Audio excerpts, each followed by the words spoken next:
Hello friends, welcome to Unacademy. मैं हूं भावना और हम हैं यूपीएससी सीएससी एग्ज़ाम सेंटर के बाहर। अभी प्रीलिम्स का सीसेट एग्ज़ाम ओवर होने वाला है। हम स्टूडेंट्स का वेट कर रहे हैं।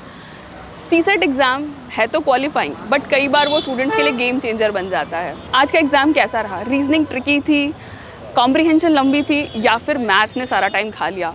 समझते हैं स्टूडेंट्स से, आइए मिलते हैं। कॉम्प्रीहेंशन ज़्यादा टफ था या इजी था? नहीं, मेरे लिए तो इजी था। कॉम्प्रिहेंशन मेरा ठीक गया है और रीजनिंग में गया है। थोड़ा बहुत मैथ और रीजनिंग में दिक्कत हुआ, बाकी मेरा सब ठीक। कितना अटेम्प्ट कर पाए सर ओवरऑल? 50। गुड। तो सर आपको टाइम मैनेजमेंट का इशू लगा पेपर में कहीं कि टाइम मैनेजमेंट? थोड़ा लगा कि टाइम थोड़ा कम है। तो कॉम्प्रिहेंशन में ज़्यादा समय नहीं लगा, लेकिन मैथ और रीजनिंग को लेकर लगा कि थोड़ा और समय होना तो ट्रिकी था रीजनिंग या कैसा लगा आपको? वो क्या ठीक रीजनिंग कैसा ट्रिकी लगा थोड़ा सा या निकल रहा था सीधा? रीजनिंग मतलब ठीक था, मतलब भी नहीं सीधा था। और पिछले अगर आप पेपर्स को एनालाइज करें, पिछले पेपर के मुकाबले आसान था, कैसा था पेपर? रीजनिंग तो आसानी था, हाँ कॉम्प्रिहेंशन, लेकिन रीजनिंग और मैथ थोड़ा था टफ। जीएस का कैसा गया सर? जीएस का भी ठीक गया था, इसमें लगभग 96 अटेम्प्ट किए।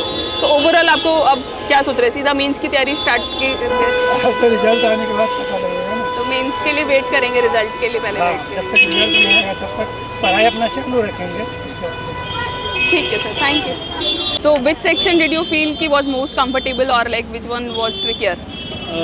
सिंस इस बार उन्होंने काफ़ी चेंज किया है पेपर 1 में। जो लोग ज़्यादा अगर पढ़ के आते हैं चीज़ें, ये याद कर लो वो याद कर लो, तो इस बार यूपीएससी ने पैटर्न वो मेंटेन रखा नहीं है। काफ़ी ज़्यादा थोड़ा फैक्चुअल साइड चला गया था, बट इट्स लाइक कि the paper was quite easy kind of. और सीसेट में सर जैसे कितना आप अटेम्प्ट कर पाए? कितना? आई attempted around like 56 questions. Time manageable लगा आपको कि आप कर पा रहे थे पूरा टाइमली? इस बार नॉर्मल जो क्वेश्चंस मैथ्स में पूछते हैं सीसेट में आते वैसे क्वेश्चंस नहीं थे। लॉट ऑफ क्वेश्चंस की imagine P and Q are there 2 numbers, तो आपको काफ़ी ज़्यादा उसमें सोचना पड़ता था। So the questions in CSAT were little lengthy this time. तो सीसेट की तैयारी सर आपने कब स्टार्ट की? मतलब अभी एग्जाम से जस्ट पहले या थ्रू आउट आपने ईयर आपको प्रैक्टिस की थी? आई थिंक लाइक 2 महीने पहले मैंने प्रैक्टिस करना स्टार्ट किया था। 1-2 महीने पहले। तो that was sufficient you felt? या तो क्वालिफाइंग मतलब आप इजीली कर पाएंगे इसको क्वालिफाई, है ना? या आई थिंक सो। और अभी जीएस का आपका पेपर कैसा गया था?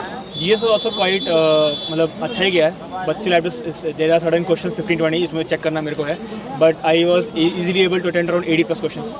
आगे के लिए क्या स्ट्रैटेजी रहेगी सर? अभी मेंस की तैयारी स्टार्ट करेंगे या वेट करेंगे? मोस्ट प्रॉब्ली आज शाम को जाकर के जो आंसर की आएगी उस पर देखेंगे, एंड फिर मोस्टली कल या परसों से वापस जो मेंस में अगर लगना है तो will start it. All the very best sir. कितना अटेम्प्ट किया? थोड़ा लेंदी था, 45 के आसपास। लेंथी था। तो ओवरऑल कौन सा सेक्शन आपको सबसे हार्ड लगा? मैथ थोड़ा सा मतलब कह सकते नंबर सिस्टम ज़्यादा पूछ रहा था, प्रैक्टिस की ज़्यादा ज़रूरत थी उसमें नंबर सिस्टम में। कॉम्प्रिहेंशन आसान थे।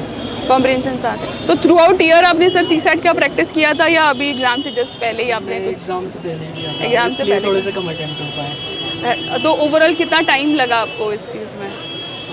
पेपर में मतलब पूरा कंप्लीट कर पाए थे या टाइम क्वेश्चंस बच गए? ऑब्वियसली टाइम जितना ही ज़्यादा मिलता उतना कम रहता, बट हाँ 10-15 मिनट और मिलने थे, 2 4 5 10 क्वेश्चन और बढ़ाना था। पिछले जितने भी ट्रेंड रहे हैं सीसेट का, उससे चेंज था? Similar line of number system बहुत ज़्यादा था, परसेंटेज प्रॉफिट लॉस जो इंपॉर्टेंट टॉपिक्स होते लगभग गायब थे। अच्छा। तो नंबर सिस्टम ही ज़्यादा दिखा और रीजनिंग के क्वेश्चंस थोड़े से आसान थे। रीजनिंग आसान लगा।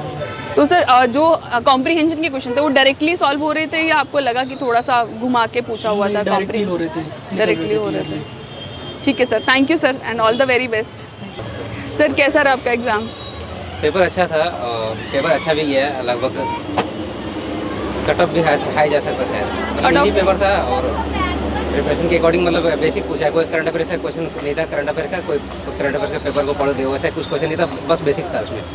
ओके। तो सर जैसे आपको लगता है कि जैसे जीएस कई बच्चे बोल रहे हैं कि आसान था, जीएस बोल रहे कई बोल रहे मॉडरेट था, तो आपको कैसा लगा जीएस वाला पेपर? मेरे को आसान इसलिए लगा क्योंकि बेसिक्स था इसमें बस। अच्छा। कोई करंट अफेयर नहीं था और कोई ज़्यादा घुमाऊ क्वेश्चन नहीं था कि बहुत ज़्यादा वे क्वेश्चन पूछ ऐसा नहीं था कुछ। और सीसेट में सर जैसे आपने अटेम्प्ट किया अभी, तो टाइम प्रॉपर लगा कि या कम लगा टाइम? नहीं, पिछले साल से ज़्यादा टफ किया है इस बार का सीसेट, और इस साल मैं कटम भी अटेम्प्ट भी लगभग 50 कर पाया हूँ। तो पिछले साल मैंने लगभग 60 कर पाया था, तो इस बार 50 कर पाया हूँ, तो थोड़ा टफ लगा इस बार सीसेट। तो सर कट ऑफ जैसे इस बार लगता है कि सीसेट गेम चेंजर हो सकता है कि मतलब? हाँ, गेम चेंजर हो सकता है क्योंकि देखो सीसेट इसका अच्छा है तो वही क्वालिफाई कर पाएंगे। और जिसका कंप्रेशन अच्छा था, वो कंप्रेशन इस बार का बहुत ईजी था। पिछले बार के कंपेयर में देखा तो कंप्रेशन बहुत ईजी था। इसमें 29 क्वेश्चन से कंप्रीहेंशन का था, तो कंप्रीहेंशन लीड दे सकता है। जिसका कंप्रीहेंशन अच्छा हो, मैथ अच्छा ना हो, तो कंप्रीहेंशन लीड दे सकता तो है। सर कितना टाइम आपने प्रैक्टिस किया CSAT के लिए?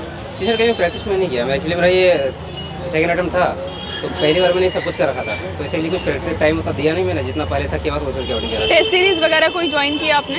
नहीं, टेस्ट मैंने ज्वाइन नहीं किया, तो ओपन जो टेस्ट होते हैं सारी कोचिंग के, बस वही मैंने अटेंड किया था। ओपन टेस्ट दिया। ओपन टेस्ट दिया था मैंने। ठीक है, तो सर आपको लगा पिछले साल से और इस साल का जो आपका अटेम्प्ट है वो बेटर है, या किसी तरह से आपको इस साल बेटर है, क्योंकि इस बार पिछले साल मेरा नहीं हुआ था, तो मैंने बेसिस पे ध्यान दिया था, और इस बार बेसिस का ही क्वेश्चन था सारा। और CSAT थोड़ा पिछले साल से डिफिकल्ट था, बट कंप्रीहेंशन बहुत ईजी था इस बार का। ठीक है, all the very best sir. Thank you. What you studied was there in the paper, or like something unexpected came? For GS, I completed my mock test and last year PYQs last 10 years. So from 2023 there were questions in the paper. Turmeric वाला question जो था वो 2023 में से था. So PYQs are so important for 10-year PYQs. So in 2025-2023 exam paper question was there. Repeated questions were Yes, there. it was repeated So questions. it's very important to do PYQ. PYQs most important, vital. Thank you ma'am and all the very best.